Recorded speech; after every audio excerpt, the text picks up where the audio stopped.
Well, here in Berlin, protesters have taken to the streets in support of 4 pro-Palestinian activists facing deportation from Germany. Demonstrators say the activists from Ireland, Poland, and the U.S. were unfairly targeted for their political activism.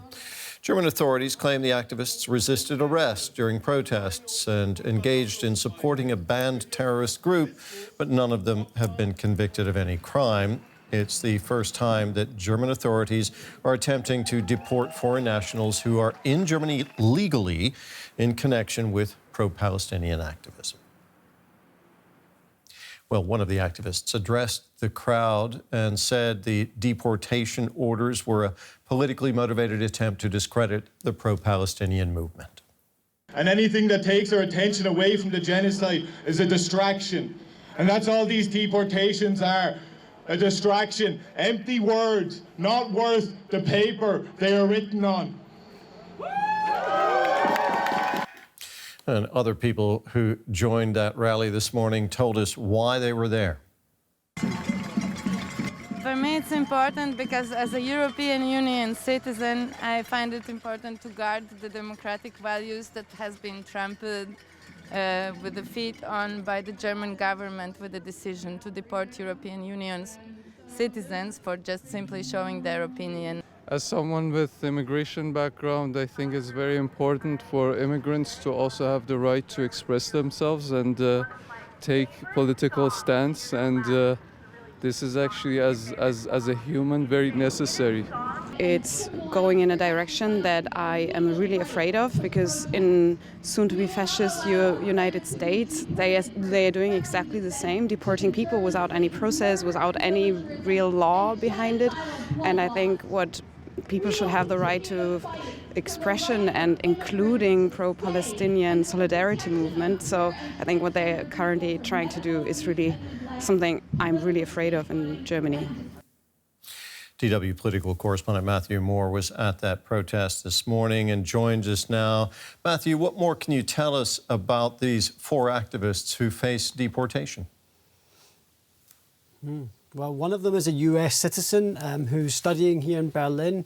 Another is 2 others actually work in the arts scene. One is a Polish citizen, and we heard there are 2 Irish citizens.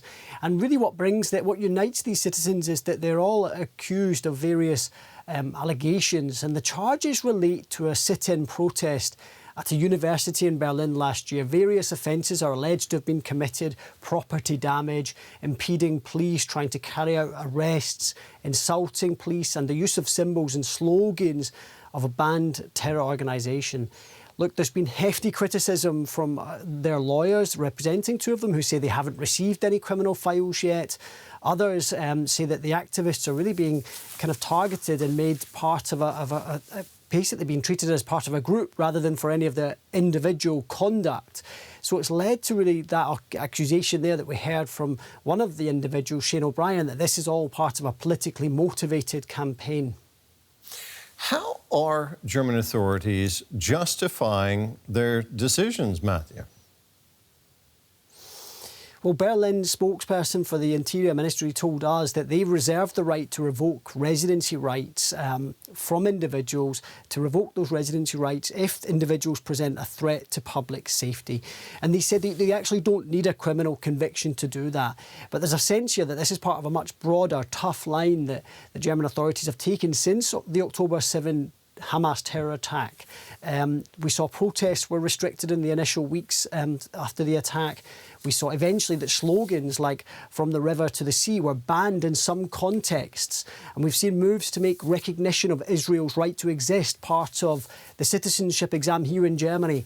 And throughout this, police have been accused of using excessive force. Now, political leaders say that this is all because Germany has a very historic responsibility to Israel because of the Holocaust, that Israel's right to exist is a nation, is a reason of state for Germany. So that's the counter, the other side of the argument here. But there's really, as we heard there, there's fears really that free speech is being curbed here in pursuit of that defence and that allyship with Israel. Matthew, thank you very much. That was our political correspondent, Matthew Moore.